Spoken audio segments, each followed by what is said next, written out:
Ayun mga kababayan, nandito po tayo sa may Dilpa. Mas marami po yung na-evacuate po dito. Good morning.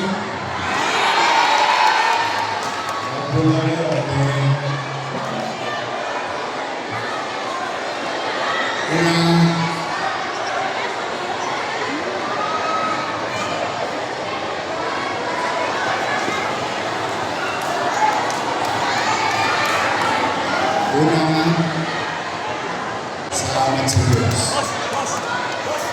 Walang discrimination. Salamat din sa inyo at nakinig kayo sa pamahalaan na maagang umalis. Dahil doon, although overwhelmed tayo, ang dami ng tao,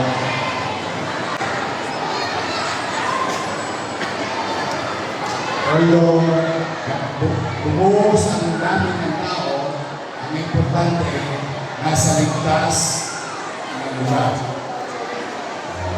At salamat sa Diyos, medyo gumaganda na ang panahon. So, maya-maya, pag nagtuloy-tuloy yung ayos ng panahon, babalik na tayo unti-unti. Gusto niyo ba yun?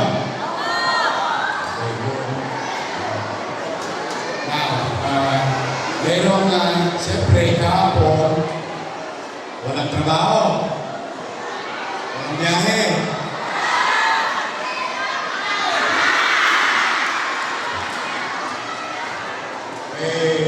Pero ngayong mag-alala, ang inyong Manila Social Welfare at National DSWD meron naman hinanda para pag-uwi mamaya may maisasahin tayo. Okay ba yun? Kumain na kayo kaninang umaga? Sino kumain na kaninang umaga? Wala pa? Wala kayong breakfast? Okay. Sino kumain ng alas 5? Alas 5 ng umaga. Nagkalusan.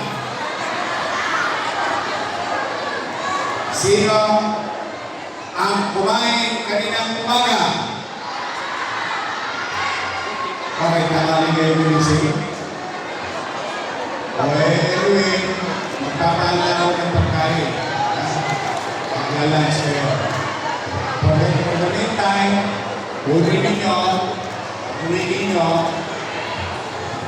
yung sasayin natin para mamaya bukas. Para kayo pa paano, hindi na walang kita, mabalik na lang na kumakain. So muli, pasalamat tayo sa Diyos, buong ang pamilya, tuloy ang buhay. Tama ba? Yung bahay na, ginagala. Sino taga District 1? Taas sa kamay. District 3. Sige, papalik na yan. Pero hindi pa, aabangan ninyo, mag-iinip kayo sa abiso ng ating MTRMO at social welfare. Okay? At pag-uwi, dahan-dahan para wala mag-disgrasya. Sa mga nanay, tatay ko, taas ang mga mga senior citizen. I love you. Sige, hindi kayo ha. Yan, maluwa naman. Pero wala lang yan. Kaya disgrasya. Iingat kayo. Hindi na naman unahan. Magkakaroon. Lakas na pala. At patuloy tayo mag-usap. Sana maging tunay ito na pinakaharap natin sa Bagyong Juan. I love you!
Upo lang po tayo. Makikiusuyo na po kami.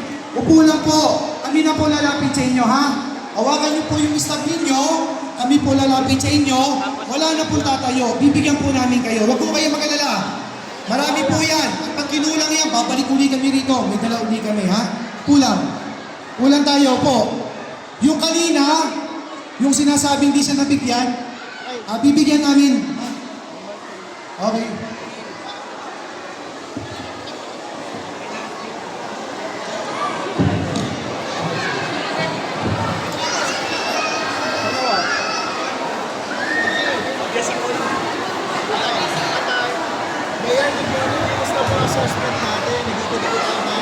Wala. Una, salamat sa Diyos.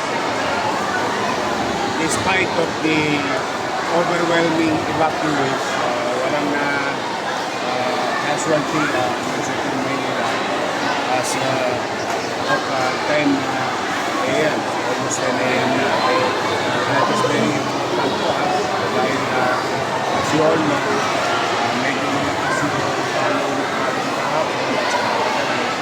In fact, doon sa may Gasangan area sa Baseco, nagpa-emergency evacuation pa kami on top of the early evacuation kasi pumasok yung tubig dagat hanggang lagpas tubo. No? But so far, okay yung lahat.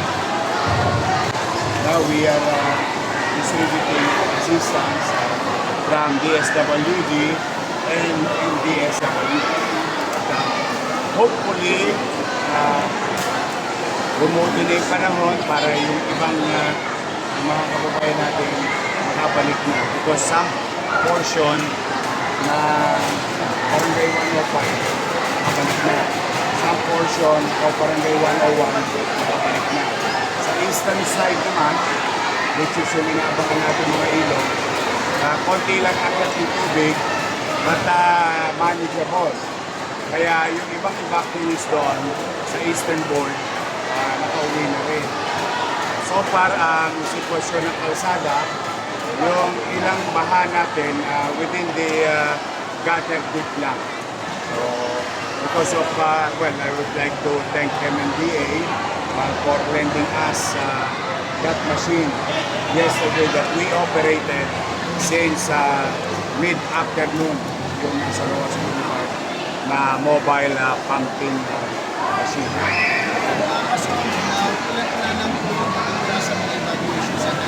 We will update you later, but we are managing 3,750 evacuees all over the city, and about 10,860 individuals.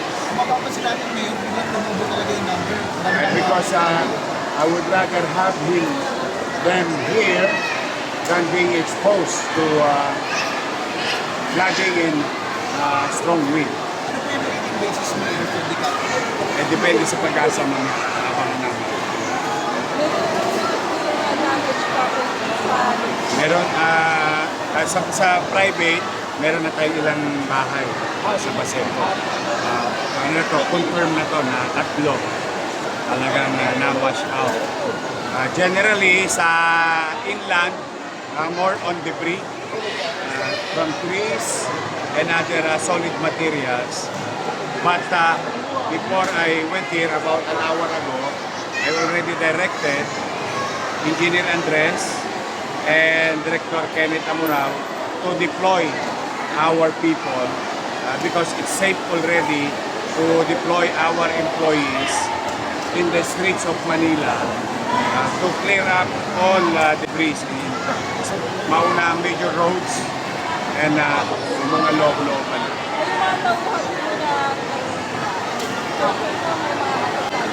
Meron, pati nga pulis eh.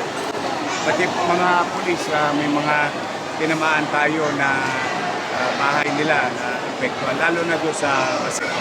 But kanina, as of about 9 o'clock, I was informed by the commander na full-time duty na ulit yung mga lespo natin.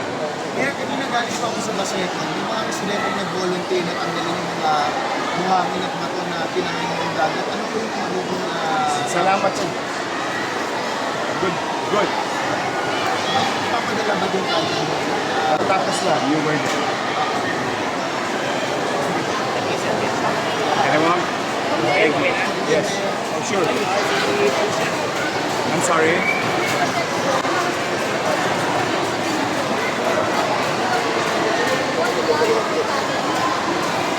Then we'll catch up.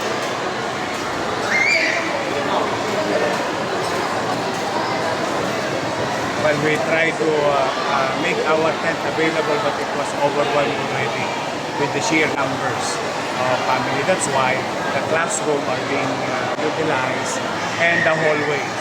I think I would rather have them in the hallways than the nearby shore. May mga classroom na ginamit. You can go around. Thank you, Mayor. Okay, thank you. Thank you.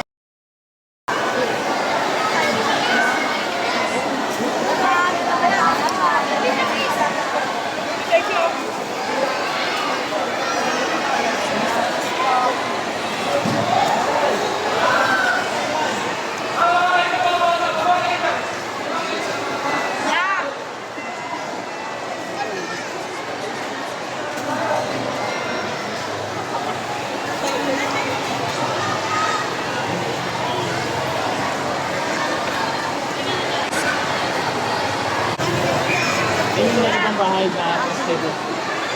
Ayun sila, may balik na sila.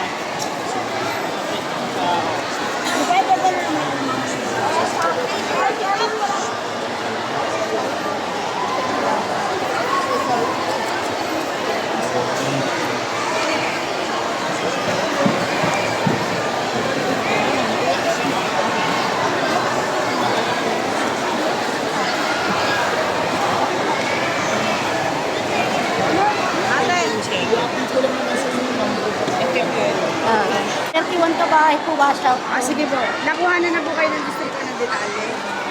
Na-interview na po kayo. Wala pa po umikot po ano na po. Sige, alam naman ni Sherman yun. Kaya kasi talaga kahapon sabay-sabay kasi sila Ang inano nga po namin kahapon mami, kaya hindi kami pumunta rito kasi halos lahat ng tao kahit hindi wash out. Ano naman kami wash out? Wala na kami, hindi na kami dyan. Hindi pa kayo ako. Tapos hindi pa kami nakakuha ng stop.